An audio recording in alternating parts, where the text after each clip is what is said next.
आज हम जाने वाले हैं किंग कोबरा की तलाश में। और वो किंग कोबरा इस तालाब में रहता है जो कि बहुत ही ऊंचा है। तो आप सभी लोग रेडी हैं? तो हम आगे के सर पर करते रहते हैं। तो दोस्तों, हमने आधा सफ़र तय कर लिया है। अब हम और ज़्यादा आगे जाने वाले हैं। तो हम हमारी मंजिल के करीब जाते हुए हैं और हमारी मंजिल तक पास में ही है। और यार, मुझे किंग कोबरा से बहुत डर लग रहा है, क्योंकि जो किंग कोबरा है ना, वो यहाँ का होने वाला राजा है। मतलब सांपों का राजा है। तो वैसे कोई नहीं, हम आगे बढ़ते रहते हैं। दोस्तों, हम हमारी मंजिल तक पहुँच चुके हैं।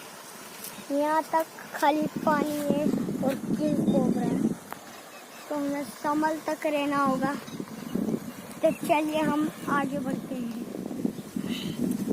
तो दोस्तों, हमें किंग कोबरा तो दिखा नहीं, पर आज की इस वाली डेट खत्म होती है, तो हम कल आपको ये वाली वीडियो फिर से दिखाएंगे।